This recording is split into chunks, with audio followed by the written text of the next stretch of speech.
sejumlah kasus yang terjadi, kekerasan terhadap perawat umumnya timbul karena emosi sesaat apabila pasien tidak puas terhadap pelayanan fasilitas kesehatan. PPNI berharap pelaku kekerasan terhadap perawat dihukum berat sehingga menimbulkan efek jera. Selain itu, pemerintah dan pemilik fasilitas kesehatan dituntut untuk memberi perlindungan kepada para perawat dari ancaman aksi penganiayaan.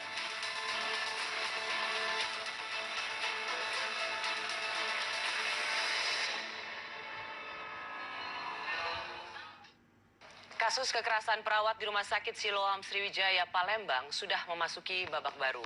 Polisi menjerat pelaku dengan pasal berlapis, yaitu tindak pidana kekerasan dan perusakan. Sementara korban, perawat Christina Remauli Simatupang, kini masih menjalani perawatan dan pendampingan psikolog. Saya sudah berusaha mengundang pihak Rumah Sakit Siloam Sriwijaya Palembang, tapi Direktur Utama Rumah Sakit mengatakan belum bisa memenuhi undangan program prosi. Saya sudah bersama dengan Ketua Persatuan Perawat Nasional Indonesia Provinsi Sumatera Selatan, Pak Suban, yang mengawal proses hukum kasus ini, dan Kasat Reskrim Polrestabes Palembang, Kompol Tri Wahyudi. Selamat malam, Bapak-Bapak. Selamat malam, Pak. Bu Rosi, ya. Pak Suban, kami memahami bahwa kami mencoba menghubungi perawat Christina Remauli Simatupang, tetapi Anda sendiri menggambarkan bahwa korban saat ini masih belum dapat menerima wawancara ini. Tidak apa, saya memahami itu. Karena Pak Suban, karena Anda yang mendampingi korban saat ini, boleh kami mendapat gambaran seperti apa korban atau apa yang saat ini dirasakan oleh korban?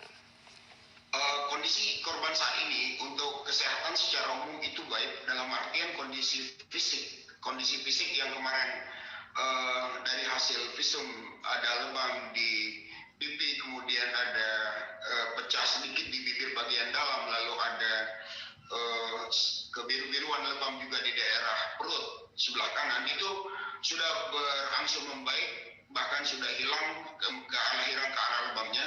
Tapi untuk kondisi psikis yang masih belum bisa kita katakan baik, karena kadang-kadang kalau kita ajak berinteraksi, beliaunya masih sering melamun, kemudian keluarganya juga mengatakan, yang menunggu mengatakan, kadang-kadang beliau sering terkejut ketika mendengar suara pintu dibuka, ataupun terkejut ketika ada bunyi-bunyi tertentu. Begitu Mbak kondisinya sekarang. Baik, Pak Suban, yang selama ini mendampingi dari hari pertama sampai hari ini bersama korban perawat Christina Remauli Simatupang, apa cerita yang terjadi dari korban pada Pak Suban? Oke, baik. Selengkapnya barangkali yang akan menyampaikan ini Mbak Rosi adalah dari Pak AKP Tri dari Polrestabes Palembang, karena beliau langsung melakukan BAP terhadap beliau. Jadi dari cerita yang kami dapatkan bahwa kekerasan itu terjadi diawali dengan ketika pasien diizinkan pulang oleh dokter, lalu ya biasanya pasien pulang itu seluruh peralatan kesehatan yang melekat harus dilepaskan. Di antaranya adalah selang infus. Pelepasan selang infus dilakukan, dan menurut keterangan yang kami dapat dari Komite Keperawatan Rumah Sakit Siloam sudah dilakukan sesuai dengan SOP yang berlaku. Kemudian setelah dilakukan pelepasan selang infus itu, menurut informasi yang kami dapatkan, karena si anak ini cukup aktif bergeraknya, akhirnya digendong oleh ibunya. Mungkin gerakan dari itu menutup aliran dari pembuluh darah balik sehingga ada darah yang mengalir. Nah, ketika itu dia mengeluh, dia melapor dengan ke perawat ruangan, dan itu langsung sudah diatasi. Dalam artian sudah diatasi, diberhentikan perkara. Artinya perawat yang baru. Artinya perawat Christina Remauli Simatupang itu sudah masuk kembali ke ruang pemeriksaan atau kamar pasien untuk memperbaiki itu? Untuk memperbaiki itu, dan sudah selesai dilaksanakan. Sudah selesai. Lalu dari mana dan kemudian? Dan Christinanya secara langsung minta maaf dengan si ibu pasien. Jawaban ibu pasiennya seperti ini, kalau mau minta maaf nanti urusan suami saya gitu. Dan akhirnya ketika sekitar 1,5 jam kemudian, sekitar 2 jam kemudian atau 2,5 jam, sekitar hampir pukul 14, lebih dari pukul 13, suaminya datang, ya langsung marah-marah ke counter perawat, gitu kan. Dan akhirnya dia meminta si perawat masuk ke ruangan untuk menjelaskan dan meminta maaf. Dan disitulah peristiwa penganiayaan itu terjadi? Peristiwa penganiayaan itu terjadi, jadi si Suster Nas Kristina masuk ke ruangan ditemani oleh kepala ruangan, kemudian supervisor keperawatan, kemudian satu orang temannya lagi untuk menjelaskan itu dan minta maaf. Dan sampai pada akhirnya dia mau posisi minta maaf, mau sujud dengan si ibu. Saat itulah dia mendapat pukulan 2 kali, kemudian mendapat tendangan 1 kali, yang kalau kita lihat di video itu sampai dia terduduk. Dan kemudian ketika mau berlari, bapak ini masih berusaha dengan menjambak rambut. Dan alhamdulillah akhirnya datang seorang polisi seperti yang terlihat di video ini yang menghentikan itu, dan akhirnya si Kristina berhasil dibawa keluar gitu loh, Mbak.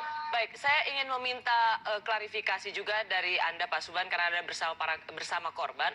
Jadi sudah ada aksi atau sudah ada keinginan minta maaf dari perawat kepada pasien, dalam hal ini ibunya, karena memang dari pencabutan transfusi itu ada darah keluar gitu. Jadi ada 2 kali permintaan maaf dari perawat. Iya, awalnya dengan si ibunya sendiri, ketika suaminya belum datang, ketika dia udah memperbaiki, udah menghentikan perdarahan. Kemudian kedua setelah si suaminya datang di dalam ruangan, dan itu ada saksi kepala ruangan menurut info yang kami dapatkan, kemudian ditemani 1 orang perawat yang kebenaran ikut mengabadikan pakai handphone prosesnya, tapi handphonenya menurut informasi kena lempar, kena jatuh kan ke dinding dan handphone itu pecah gitu. Oke, jadi ada 2 kali keinginan atau aksi atau gesture dari korban atau dalam hal ini perawat untuk meminta maaf atas ketidaknyamanan yang terjadi pada balita dari si ibu ini ya, dari istri Pak Jason. Begitu Mbak Rosi ya. Karena dari sisi istrinya Pak Jason mengatakan perawat memberikan gesture atau attitude yang tidak sopan, yang justru memberikan rasa tidak nyaman bagi si istri pelaku. Bagaimana Anda menjawab ini? Ya, dalam hal ini karena kita bukan menjadi saksi langsung, kita mendapatkan laporan langsung dari Kristina seperti itu.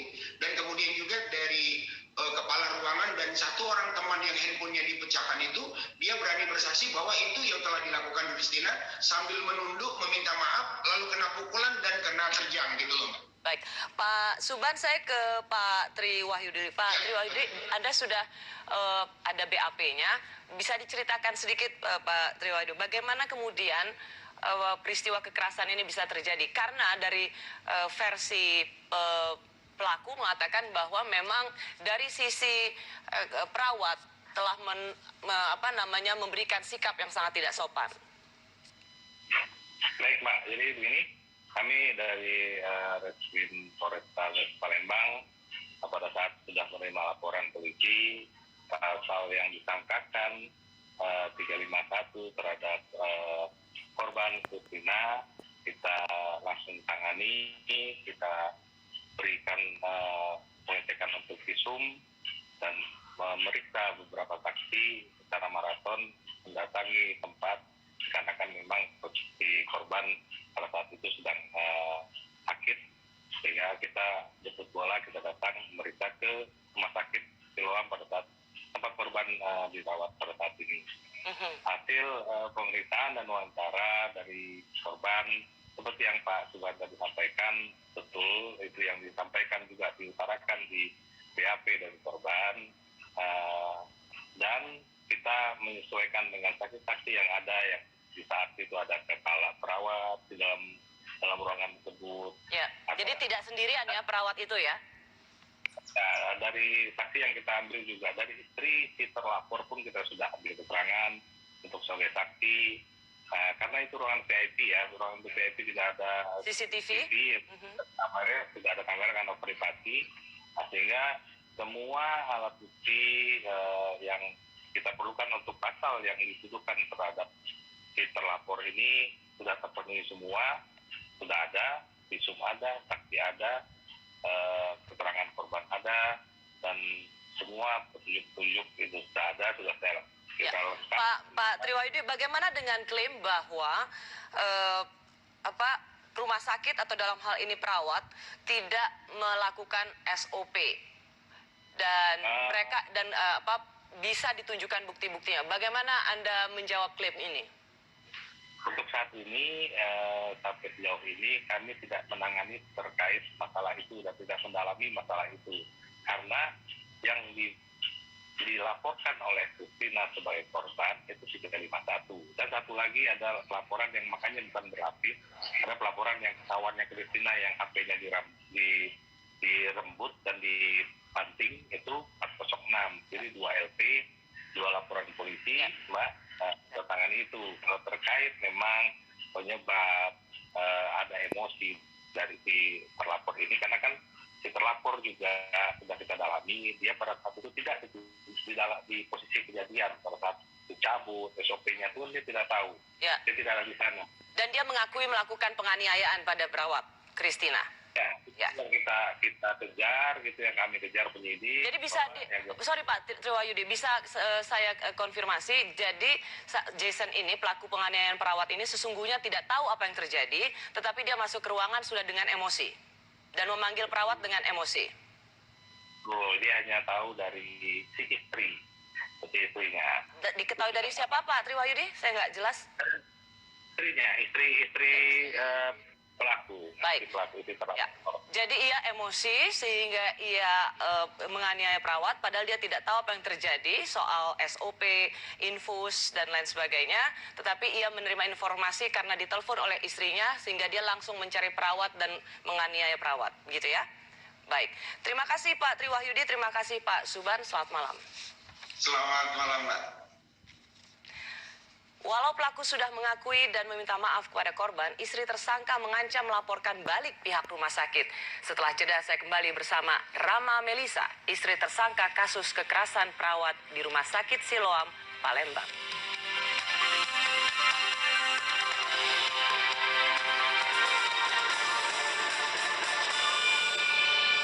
Gitu Bu. Tadi saya menerima juga kesaksian bahwa suster itu datang dengan suster kepala ruangan, kepala lantai begitu istilahnya kira-kira. Sudah minta maaf pada suami Anda. Saya cuma mendengar saat itu Bu, suami saya nanya, suster merasa bersalah nggak sama anak saya? Nah suster tersebut langsung merasa jawab, saya nggak merasa bersalah. Nah itu yang saya dengar waktu itu yang membuat langsung keributan terjadi. Ada jawaban seperti itu? Iya, saya mendengar. Dari suster, meskipun apa yang Anda katakan atau kesaksian Anda katakan bisa juga dibantah karena di situ juga ada orang lain yang mendengar kesaksian perawat Kristina ya Bu? Iya. Betul Bu. Dari situ kesaksian mereka adalah suami Anda langsung mencari suster Kristina yang mencabut infus, lalu langsung menganiaya suster perawat Kristina. Kalau langsung menganiaya saya tidak melihat Bu. Saya cuman waktu itu yang saya ingat dia menanyakan kenapa bisa begini, kamu merasa bersalah atau tidak, dan susternya menjawab seperti itu. Anda di ruangan yang sama, tapi tidak melihat itu. Saya sambil menggendong Bu, anak saya yang mulai rewel kan. Anda mengatakan akan ingin melaporkan balik ke rumah sakit. Apa sebenarnya yang ingin Anda dapatkan dari rumah sakit Siloam? Saya waktu itu bukan saya ingin melaporkan Bu, saya ingin tolong suster ini dievaluasi gitu kan. Karena kan ini menurut saya sudah kelalaian yang menurut saya ya Bu, sudah fatal Bu kalau mengakibatkan sampai darah kemana-mana. Ya tolong juga dikoreksi dari Siloam untuk si suster ini supaya ada pelajaran, jangan sampai terjadi ke depannya lagi, ada pasien lagi gitu. Bu Melisa, Anda selalu mengatakan bahwa ini jangan sampai kejadian pada pasien yang lain, pada balita yang lain. Ini sesungguhnya pesan yang baik. Tapi apakah itu baik itu? Pinjam HP. Saya hanya akan minta sedikit waktu Anda lagi sebelum Anda boleh ke putra Anda. Gendong dulu, anaknya tolong kan. Oke. Satu pertanyaan terakhir saja. Saya tahu Anda harus mengurus anak Anda. Bu Melisa, Anda mengatakan bahwa supaya jangan terjadi pada bayi-bayi yang lain, supaya standar pelayanan kesehatannya lebih baik. Tapi saya ingin keluar juga dari pernyataan Anda. Apakah dengan pelayanan kesehatan seperti itu, menurut Anda, apa yang dilakukan suami Anda itu benar? Saya tidak membenarkan apa yang dilakukan suami saya, Bu. Saya mengaku itu salah, tidak benar. Tapi tolong juga ada peneguran dari rumah sakit untuk suster tersebut. Sudah ada, tadi saya sudah mewawancarai Pak Suban dari Asosiasi Perawat Sumatera Selatan. Sudah ada komite etik yang mengaudit dan tidak ditemukan adanya kesalahan dari perawat yang bersangkutan, Bu Melisa. Ya, bagaimana, Bu? Saya tadi mewawancarai Pak Suban dari Asosiasi Perawat Sumatera Selatan. Sudah ada pemeriksaan audit dari komite etik rumah sakit itu dan tidak menemukan adanya kelalaian dari perawat itu. Kalau untuk hal tersebut, saya nggak bisa jawab ya, Bu. Karena kalau menurut saya itu sudah sangat lalai. Kenapa dia tidak tempel plaster setelah penyabutan infus? Dan dia nggak mengasih penanganan cepat. Oke. Ya. Iya, kalau Jadi dari situ Anda ingin sebagai hak pasien dapat pelayanan yang lebih baik, tetapi juga malam hari ini kita ingin sama-sama berbicara bahwa apapun yang terjadi, Anda tidak membenarkan tindak kekerasan atau penganiayaan yang dilakukan suami Anda pada perawat itu. saya tidak membenarkan. Ya. Apakah rumah sakit Siloam sendiri pernah memanggil Anda untuk menanyakan apa yang terjadi? Untuk sejauh ini belum ada panggilan. Belum ada panggilan. Dan Anda ikhlas, Anda merasa bahwa apa yang dijalani oleh suami Anda sekarang yang bisa terjerat 2 tahun 8 bulan penjara kalau tidak salah, Anda mau mengakui dengan besar hati bahwa itu adalah hukuman yang setimpal untuk suami Anda?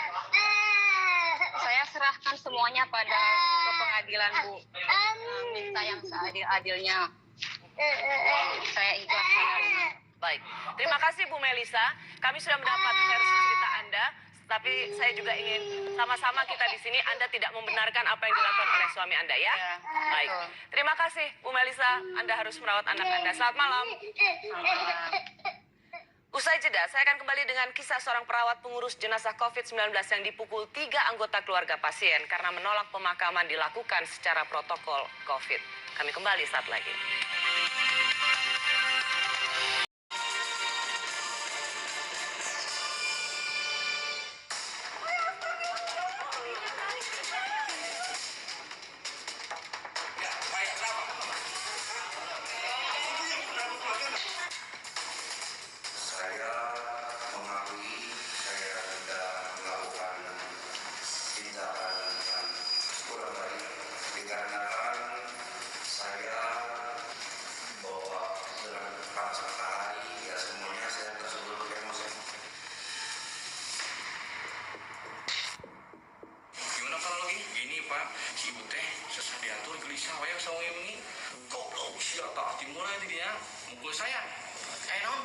Gitu-gitunya saya menghindar, Pak.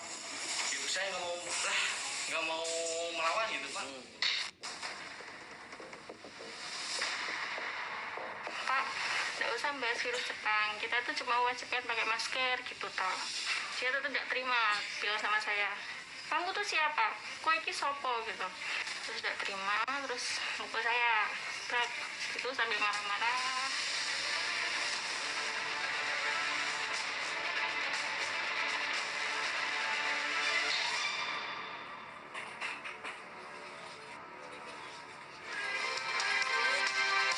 Masih di Rosi Safe Perawat Indonesia. Cerita tentang tenaga medis yang tidak saja bertarung nyawa untuk menyelamatkan pasien dari virus corona, tapi juga menanggung resiko menerima penganiayaan dari keluarga pasien. Seorang perawat pengurus jenazah pasien COVID di RSUD Dr. Haulusi Ambon menerima tindak kekerasan dari keluarga pasien yang menolak pemakaman sesuai protokol kesehatan. Pelaku yang berjumlah 3 orang memukul perawat dan mengambil paksa jenazah keluarganya. Saya sudah bersama korban, Suster Jomima Orno, langsung dari Ambon. Selamat malam, Suster Jomima. Ya, selamat malam Ibu Rosi. Kasus Anda ini kira-kira udah 10 bulan yang lalu, Suster Jomima. Bisa diceritakan supaya mereka yang menyaksikan acara ini tahu apa yang terjadi pada Anda? Ya, waktu itu 26 Juni, tugas saya mengantar jenazah dari rawat inap ke kamar jenazah.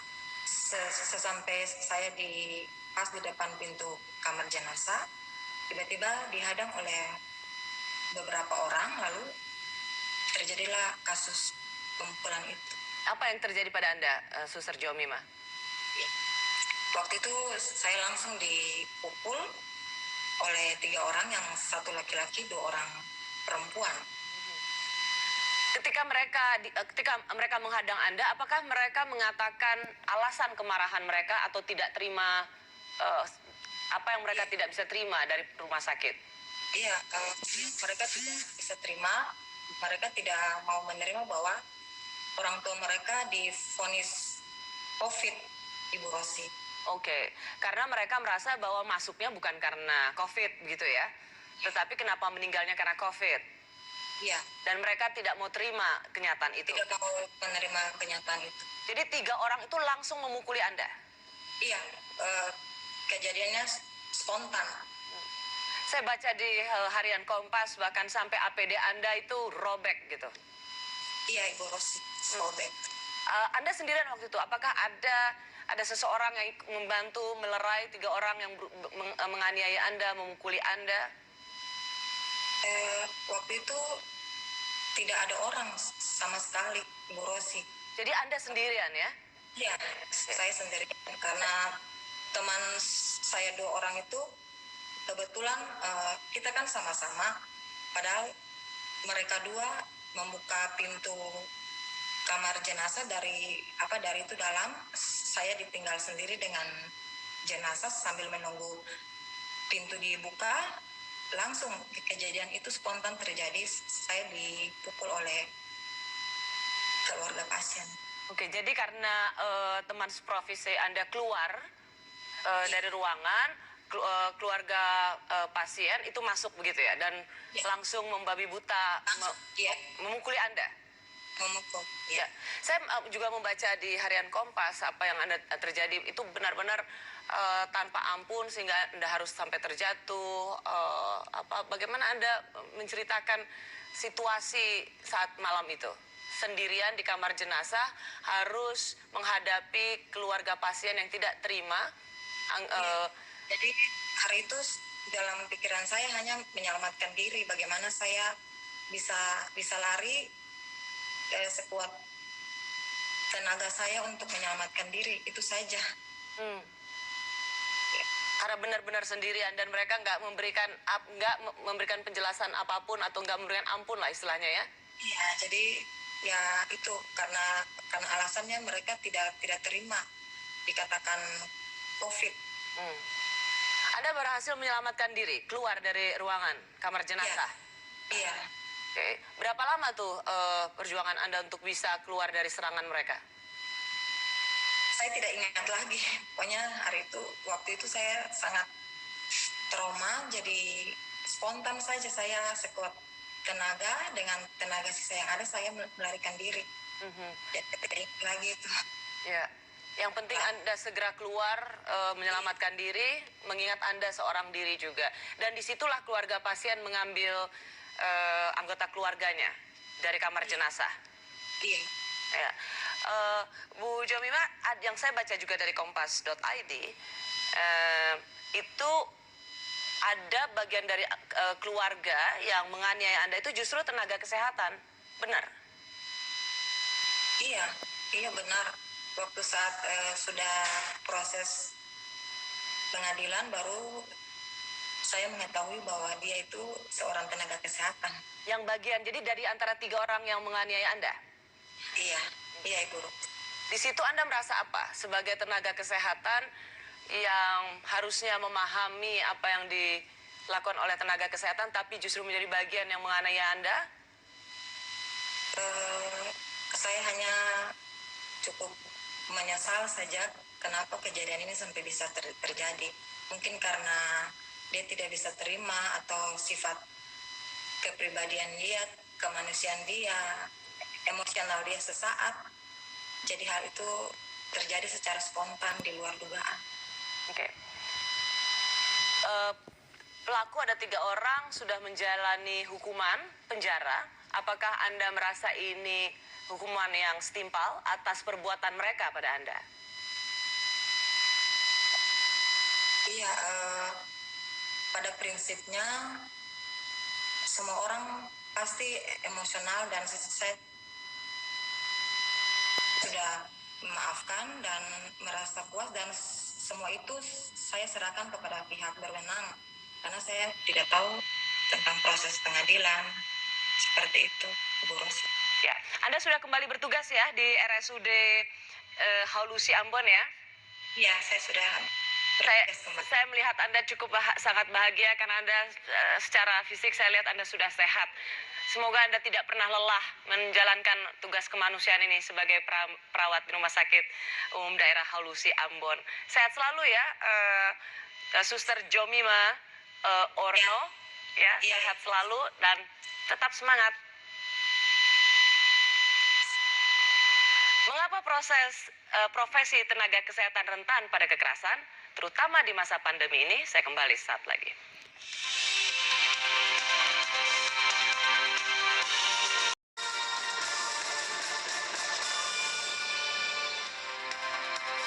Masih di Rosi, Save Perawat Indonesia. Pasca kasus kekerasan pada perawat di Rumah Sakit Siloam Palembang, muncul tagar Save Perawat Indonesia sebagai bentuk dukungan kepada tenaga medis. Namun di sisi yang lain, sebagian warganet menumpahkan keluh kesahnya atas pelayanan rumah sakit yang dianggap sering tidak ramah pada pasien. Apa yang memicu kekerasan terjadi di lingkungan rumah sakit? Telah bersama saya Ketua Umum DPP Persatuan Perawat Nasional Indonesia Harif Fadilah dan Direktur Yayasan Pemberdayaan Konsumen Kesehatan Indonesia Dr. Marius Wijayarta. Selamat malam Pak Haris, Pak Marius. Selamat malam. Selamat malam Pak Haris. Selamat malam Mbak. Pak Marius, saya ke Pak Marius dulu. Tadi sudah mendengar, kita berusaha untuk mendengar dari berbagai sisi. Ada yang mendampingi korban, polisi, dan juga istri pelaku. Buat Anda, apa yang sebenarnya dari segala pengalaman Anda, apa yang sesungguhnya terjadi yang memicu kekerasan pada tenaga medis? Dari laporan yang masuk ke kantor saya, kebanyakan kasus ini sebetulnya masalah miskomunikasi. Ya. Miskomunikasi? Kasus perebutan jenazah COVID itu juga komunikasi kurang, komunikasi putus.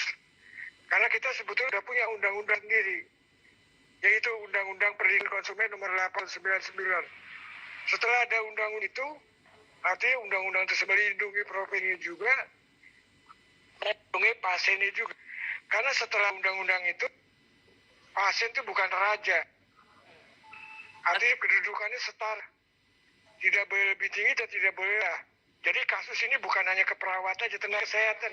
Baik, saya ke Pak Harif Fadilah, Ketua Umum DPP PPNI, Persatuan Perawat Nasional Indonesia. Pak Harif, kita sudah mewawancarai Pak Suban tadi yang mendampingi korban, juga ada polisi yang sudah memberikan BAP-nya atau memeriksa di BAP.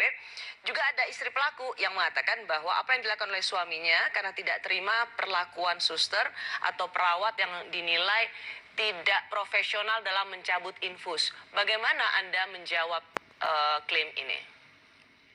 Pertama, saya ingin juga mendukung Pak Marius bahwa harus ada keseimbangan antara pemberi dan penerima di dalam jasa pelayanan kesehatan itu. Itulah diatur dalam berbagai undang-undang ya, undang-undang perlindungan konsumen, undang-undang rumah sakit dan lain sebagainya. Oleh karena itu, bila mana mendapatkan pelayanan yang memang tidak sesuai dengan yang diharapkan, maka undang-undang juga menjamin untuk melakukan upaya-upaya untuk bisa mendapatkan solusi. Ya. Nah, tetapi tidak ada satupun upaya itu menunjukkan membolehkan bahwa seseorang boleh melakukan tindak kekerasan. Begitu. Ya. Nah, inilah dua hal yang berbeda menurut kami. Oleh karena itu kami PPNI menyoroti bagaimana kekerasan ini yang dilakukan oleh pasien atau keluarga pada saat dia melaksanakan tugasnya. Betul. Jadi ketika kita di sini saya ingin menanyakan kepada Pak Harif soal bagaimana hak pasien, tetapi sekali lagi ini bukan untuk melegitimasi atau membenarkan tindakan kekerasan yang dilakukan pada tenaga medis. Ya. Selanjutnya juga istri pelaku mengatakan ini bagian dari supaya tidak terjadi pada bayi yang lain. Masa anak bayi infusnya dicabut tanpa dikasih alkohol dulu dan dikasih plester, lalu hanya diberi tisu. Apakah kesaksian ini cukup valid mengingat itu kan pengetahuan dasar seorang perawat? Iya, oleh karena itu harus diuji, Mbak Rosi. Ya, karena kita bukan tidak ada hadir di sana. Diujinya itu dengan saksi-saksi, dengan yang kedua adalah ada dokumentasi yang dilakukan oleh perawat sebagai alat bukti hukum yang memberikan satu penjelasan peristiwa yang terjadi. Yang ketiga adalah pemeriksaan terhadap yang bersangkutan. Jadi saya kira harus ada upaya itu, dan itu di rumah sakit dilakukan oleh komite untuk dokter, komite medik, untuk perawat dilakukan komite keperawatan. Saya kira kredibilitas dari rumah sakit misalnya seperti Siloam juga kan tentu harus kita lihat sebagai rumah sakit yang punya sistem dengan korporasi yang sudah begitu ajak ya. Saya tidak ingin membela atau tidak membela pernyataan daripada keluarga, tetapi proses itu juga harus dilihat. Bahwa penerimaan perawat di Siloam juga sangat ketat ya. Saringannya sangat ketat ya. Saya dapat informasi dari direkturnya. Ini menunjukkan kualitas mereka yang ada di sana memang sudah tersaring. Tapi lagi-lagi perawat juga manusia. Yang kedua, pasien juga manusia. Dengan satu tindakan itu juga respon terhadap tubuhnya bisa berbeda-beda, gitu ya. Apalagi mencabut infus kalau pada orang dewasa itu biasanya kalau kita suruh tenang dulu supaya tidak berjalan-jalan karena lubangnya masih ada terbuka. Pak Harif, jadi betul bahwa bisa saja perawat melakukan tindakan yang tidak cukup optimal dalam melayani kesehatan, tapi nah itu tadi tetap harus ada diaudit oleh komite etik. Kalaupun pasien punya hak untuk mengkritik atau marah terhadap pelayanan kesehatan, tapi tidak dengan cara kekerasan seperti itu. Bahkan boleh pasien itu melakukan gugatan ke pengadilan, ya, jadi sampai sana, dan itu kan tidak bisa kita halangi sebagai karena itu hak sebagai pasien. Kembali kepada soal perlindungan pada tenaga kesehatan. Kalau tadi Pak Harif dengar, kami juga mewawancarai Suster Jomima yang di Ambon karena dia harus melayani pasien COVID yang meninggal dan kemudian keluarganya tidak terima, ia digebukin, dipukulin di situ. Betul bahwa pelaku sudah dihukum. Kalau kasus Rumah Sakit Siloam Sriwijaya ini juga akan menerima ancaman hukuman. Tapi pertanyaannya apakah ini cukup? Karena kalau kita bicara soal perspektif korban, padahal korban yang menerima penganiayaan itu ada luka, psikis, fisik yang juga pada waktu itu tidak ringan. Apakah dari asosiasi perawat juga bisa menguatkan kebutuhan perawat ini mendapatkan hak-hak pemulihan dan juga ganti rugi dari pelaku penganiayaan? Saya kira sangat tergantung pada individu perawat itu sendiri ya. Tapi kita sudah dibesarkan untuk altruism, mementingkan kepentingan orang lain dibandingkan kepentingan sendiri. Cuma yang kami soroti di sini adalah bagaimana implementasi perlindungan daripada tenaga kesehatan khususnya perawat di lapangan dalam melaksanakan tugasnya. Karena sejak tahun 2019 sampai hari ini sudah lebih dari 10 kasus. Ya, selain Jomima ini yang sedang berjalan ada kurang lebih 3 kasus yang berjalan di proses hukum. Di Aceh Timur itu bahkan seorang wakil bupati ya kan yang melakukannya pada perawat ya. Jadi hal tersebut, nah kalau kita lihat skenario besarnya, bagaimana kiranya negara, pemerintah, pimpinan Fasiankes ini membuat sistem ya, kalau untuk pasien ada patient safety ya, keselamatan pasien ya, yang utama, keselamatan pasien dari cedera, dari kekerasan. Nah, bagaimana dengan tenaga kesehatan khususnya perawat, yang perawat ini ada di depan, kadang-kadang dia mengerjakan pekerjaan lain-lain yang dianggap serba bisa dari tenaga-tenaga yang lain, ya administrasi bahkan, yang cenderung berada di dekat dengan pasien. Manakala marah pasiennya, yang terlihat perawat di depan itu, siapa lagi yang mau diamuk kalau bukan perawat? Ini salah satu risiko yang kami coba usulkan, bagaimana sistem perlindungannya di lapangan yang harus diimplementasikan. Baik, terima kasih banyak Pak Arif Fadilah, Ketua Umum DPP PPNI, Persatuan Perawat Nasional Indonesia, dan Marius Wijayarta, Direktur Yayasan Pemberdayaan Konsumen Kesehatan Indonesia. Selamat malam Bapak-Bapak. Selamat malam, Mbak Rosi. Kekerasan pada tenaga kesehatan apapun alasannya tidak dapat dibenarkan. Pasien memang punya hak untuk menerima pelayanan kesehatan yang baik. Kritik pada cara dokter dan perawat merawat pasien bukan dengan jalan menganiaya mereka. Terima kasih sudah menyaksikan Rosi, tetaplah di Kompas TV, independen, terpercaya.